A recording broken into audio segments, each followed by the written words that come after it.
Matthew Perry? You know what? This is so timely, this announcement, because Billy and I watched the Friends reunion earlier. The one from years ago? Yeah, that one. I think I earlier today or this week. Today. Oh my god. That's so interesting of you guys. That's just some of the fun we like to have here at Casa del Maddox. I think that I watched it, like, a lot later than everyone else did, and I think I found it to be I feel like the Friends cast, all of them were very burdened by that. Did you get that vibe? Oh, 100%. There was like almost a level of trauma bonding amongst the six of them, having been catapulted into a level of catastrophic fame and at like a pretty heavy workload and being forced and fused together as the six of them in a way that just massively altered the course of all of their lives. That I think, yeah, they were visibly affected by it. And I would also say specifically maybe even more around Matthew. Like, there was Yeah. just a great deal of concern and care about him that you could read on everyone's faces, and it's almost Yeah. like they felt like they had nearly lost a limb or Yeah. something, and that is what his death felt like. I feel like it's probably very, and, like, by the way, when we talk about the trauma of, like, that level of fame and everything else, there's also, like, the trauma of, like, the pressure of the work condition and, like, everything else. Like, that was probably they were all sort of, like, they weren't pulled from absolute obscurity, but, like, like, no one's had a work schedule like that before. No, and, like, the environment that what is a season of Friends is, like, 20 episodes, 10 seasons.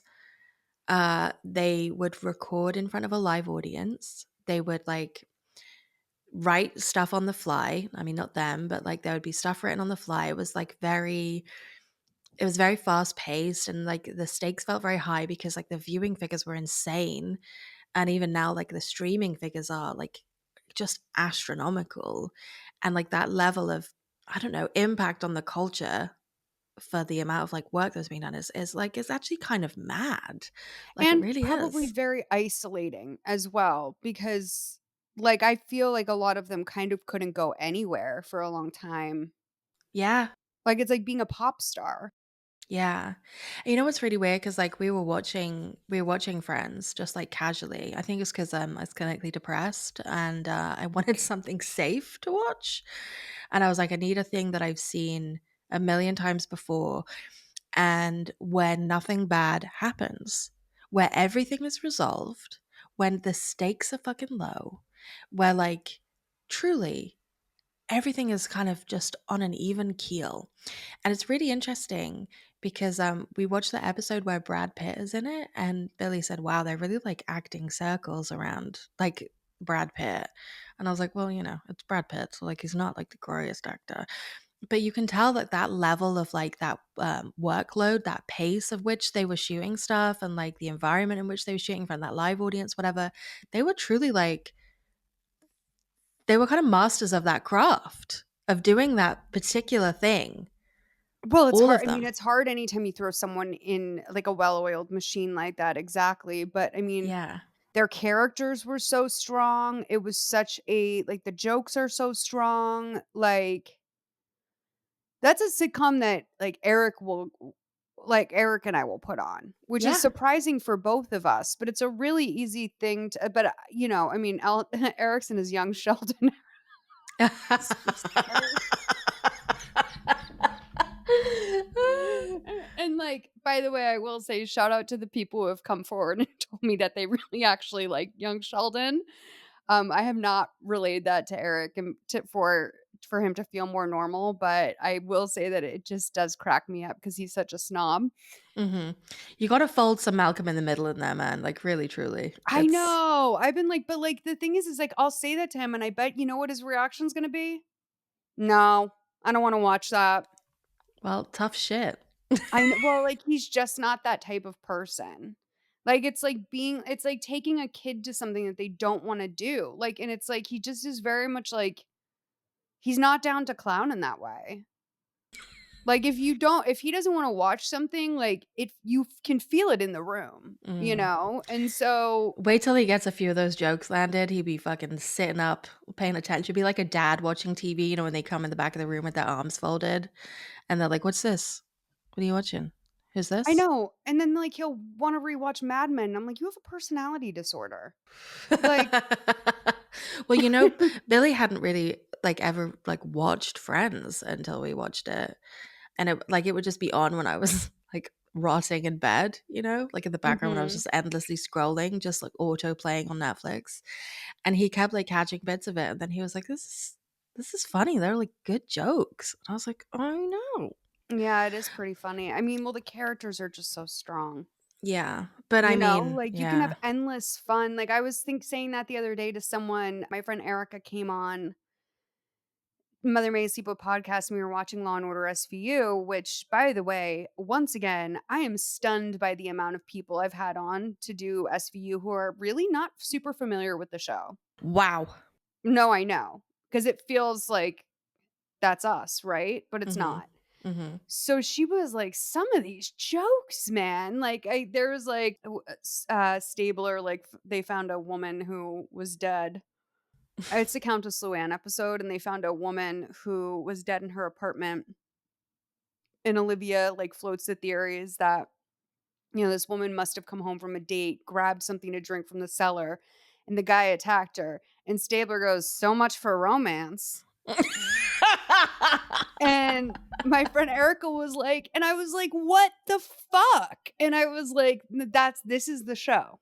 I was like, These characters are so strong that, like, I know it sounds flippant." And she's like, or also, like, she's just like in front of the dead body, they say that. And I'm like, I think this is just their way of driving home that, like, this is every day for them. Mhm. Like I said, if you worked at Macy's and someone said there's t-shirts to go fold in the back, you wouldn't be like, "T-shirts?" Yeah. Like, you just go fold the t-shirts. So I'm like, I just don't think, I don't know. Anyway, my back hurts a little. Oh, mine too, I'm sitting weird. But, the Matthew Perry thing is interesting because, like, watching it's the first, like, watch I've done since he died, and I knew that there's a particular season where he, like, visibly has, like, a really visible difference in his appearance. Chunked out and off the pills. Yeah, he's, like, chunked out, and then the immediate next episode, he's really skinny. Yeah. And it's, an episode where it's like, the end of one season, he proposes to Monica, and then the next season begins, and it's like the aftermath of the proposal. So it like leads right in. So they're all in the same clothes, and we kind of pick right back up, and like he's dressed exactly the same. And we're supposed to believe that this is moments later. And of course, we know because of how television works. But like the difference in how he looks is like, you gasp, like literally gasp. It's really funny. His like demeanor, his mannerisms, everything is so different. Like his eyes are really glassy, and it's like it continues for like I want to say like a good like 8, 9 episodes, and then he like begins to put weight back on through the season and starts to like come back into his body a little bit more and seems like he's more present, but it's like very uncomfortable in that section of the show because he is a person who is clearly in like serious active addiction. Yeah. It's like heartbreaking to watch, honestly. It is, like, there's been other things, like, other shows like that where you can just tell someone's off, Yeah. but this is probably the most famous example of it. Yeah. And Yeah. so he has this, like, decades long struggle with addiction, really, really fighting for his sobriety at times, also really deep in his addiction at times. I think that that was always pretty up and down for him, Mhm. over the years. But then around the time that he wrote his book and that came out, he had been sober for quite a while. And oddly, one of the people he praises the most is his sober companion that actually lived with him. Now, of course, he died in a hot tub about a year ago, maybe, and maybe a little less. And it was ruled that he died of a ketamine overdose. And but it was a lot of ketamine. Like, he Mm. had been receiving ketamine therapy for depression, as is very in vogue in Los Angeles, but he had, like, a lot, like, an amount that you couldn't get at a doctor, and also that shit's supposed to be worn off by the time you leave. So, Mhm. I thought it was he supposed to be administered in a clinical setting. it is. Yeah. And, like, I've heard mixed things of it. Some people I've heard they sit in, like, Barker loungers or, like, big overstuffed chairs like that. Mhm. I've heard also people, like, laying down on more of what sounds like a massage table or something, but then they shut the lights off or they've dimmed them severely, put headphones on you, and you just sort of, like, I don't know what ketamine is like. I don't know what it does. It's a disassociative, which I think is a really dangerous thing to prescribe to somebody who's had a history of addiction. I think that there are probably other psychedelic therapies that work with people who have treatment resistant depression that are non-habit forming You that can would also get it prescribed, though, to carry it home. with Like, the I've nasal seen. sprays. Yeah, Yeah. which okay, like, I don't know about that. Like, I don't may this is, like, I think I this is where we reach the limit on my hedonism, I think. Mm. Because surprisingly, I just find this to be a very, like, strange thing to be so normalized. Because, like, I'm all about, like, in certain settings, like, mushrooms, and I'm even like, ayahuasca, people have problems with, that sort of plant medicine being used because it's traditional in the settings of, I believe, like, native communities or something. Mhm. Or something like ibogaine, which has which is a very like extreme psychedelic, but has been used, and a lot of the clinical research has come out around its use in people with chronic opioid addictions and usage as like one of the most promising therapies for just stopping the addiction dead in its tracks. Apparently the process that you go through when you have like ibogaine is pretty horrific, but the relapse rate post the therapy is apparently, lower than other treatments. And I mean, the statistics for recovery are absolutely awful anyway. I mean, it's just such a fatal disease that like even the NA and the AA of it all don't publish statistics because they're pretty low, but they have, higher than average rates of recovery. But apparently ibogaine is the shit, but that is only really properly administered with someone who knows what they're doing, and it can be a really hard reset for someone. And I think he was addicted to pain pills and stuff, so Pain I don't know. pills, booze, like, I don't really think there was something that he didn't really touch, but I know that he had some sort of accident where he first got into Vicodin. Uh-huh. So That was, I like, yeah. his major weight gain on Friends was Vicodin. I just wonder, I mean, I'm not a doctor, obviously. I'm very interested in psychedelic therapies and what these kinds of drugs do for things like treatment resistant depression.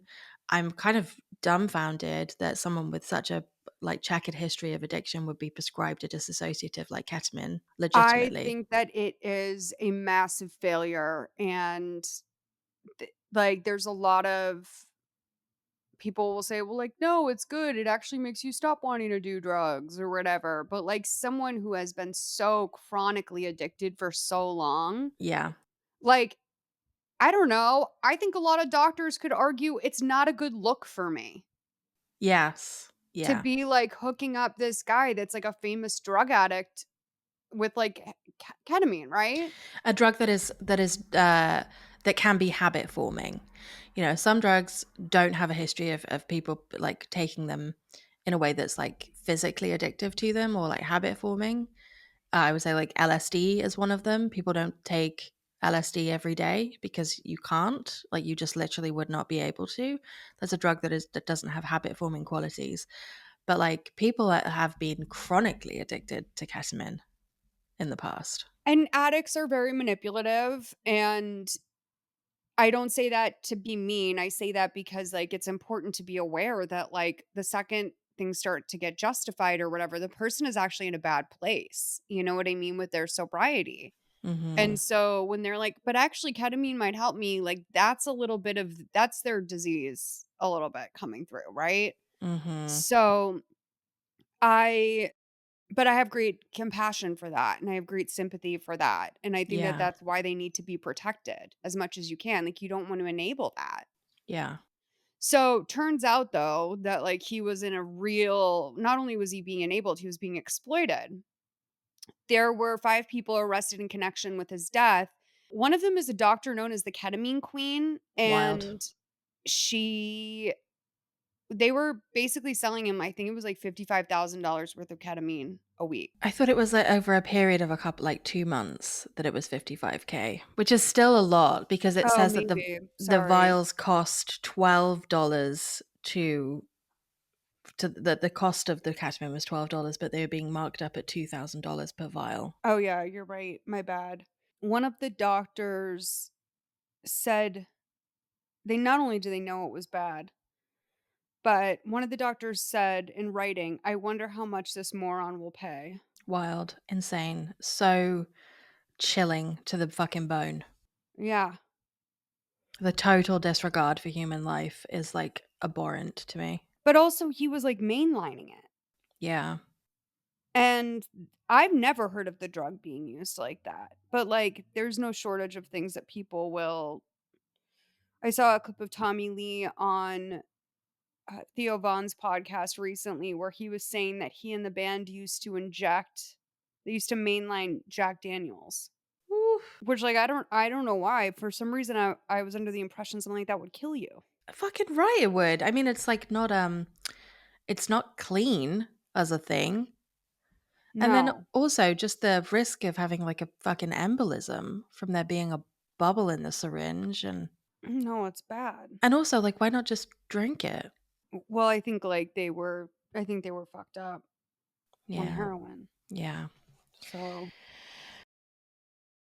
but anyway, Do you think that the people who supply drugs to a known addict are culpable in that person's death? well well, yeah, I do. I think if Yeah. they know that they're doing something I think if they know they're doing something that's directly harmful, especially if it's someone who has a fucking medical license or whatever, like, yeah, I do think to a level they are. Like, for example, the guys who sold Mac Miller the medication that killed him, they knew that there was fentanyl in it. Mhm. Michael Jackson's propofol doctor? Yeah, exactly. Like, you have you take an oath, like there's a But first do no harm. Yeah. uh-huh. So I I think that there's an element of it there, like, when you're literally all in a group text, like, cackling and but, like, I'll say this and let's be real, I've heard of multiple people who have literally gotten interventions from their plug.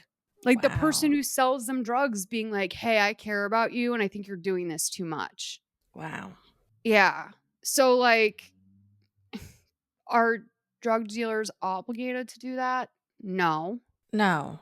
It's wild that he was being injected by ketamine and that they were also checking his vitals and noticing that, like, his blood pressure was spiking, that he was, like, freezing up, that they were documenting the effects of the drug on his body being harmful, and they continued anyway. I just had a look. The what is the word that I'm looking for? The markup on those vials of ketamine was 16,500%. That's crazy. Like, pharmaceutical companies could never, they could only dream of such dizzying heights. How I mean, how so they're like 12 you said they're $12 vials? Yes, $12 vials being resold for $2,000 a piece. Fuck. And if you're making, what is it, like 20 vials at 55K every 2 months, you're making $27,500 off one person. I mean, his wealth is enormous. That's another thing I can't help but think is like, Jesus, somehow these people all did even better than you would think. Mm, To have such a heavy budget for drug use, like, Matthew Perry has worked probably the least since Friends. Yeah, they had, like, monster wealth though, didn't they? Like, all of them. They Oh, really yeah, they were did. making, like I think they were making $1,000,000 an episode at the end of the series. And then they said that on their reunion that they had been streamed 10 billion times, so I'm just thinking of the residues. Well, streaming residues didn't really count, but they had been I mean, the way that that show is syndicated worldwide is crazy. Yeah, I mean, that has to be up there with Law& and Order SVU, like, yeah. where it's just if you turn on a TV anywhere in America, chances are it'll be on one of them. But, yeah, it's crazy. It's It's so crazy. sad. It's so sad. I showed Billy a clip that Matthew Perry was on Newsnight, which is our sort of like late night political current affairs like news show, and he was on it years ago, and it was when he was sober, and he was debating this awful man who actually blocked me on Twitter, Peter Hitchens, who believes that a very draconian regressive drug policy is the way to, I don't know, for society to function and to stop sort of drug behavior and addict behavior. And Matthew Perry was on it, and he was beautifully articulate and so vulnerable in debating with Peter Hitchens, who was sort of laughing and being really unkind and saying that, the best thing is, that addiction isn't really real, that everybody has a choice. And Matthew Perry talks about his own experiences and says, I'm in control of the first drink, everything after that, it's an allergy of the body, it's like an obsession of the mind, and it's a disease. And every other piece of like every other piece of information that's ever been written down acknowledges that, and you're the only person who doesn't. And it was like really nice to see him like in proper sort of like active sobriety, and clearly taking care of himself, and like clearly deeply knowledgeable, and as a person who I think was just like so like broken and troubled, really advocate for themselves in that way. And it breaks my heart that a bunch of people took advantage of that and ultimately killed him. Yeah, I have a lot of compassion for that. This isn't something people pick, you No, know? They no, really not at all. don't, and it's yeah, it's terrible.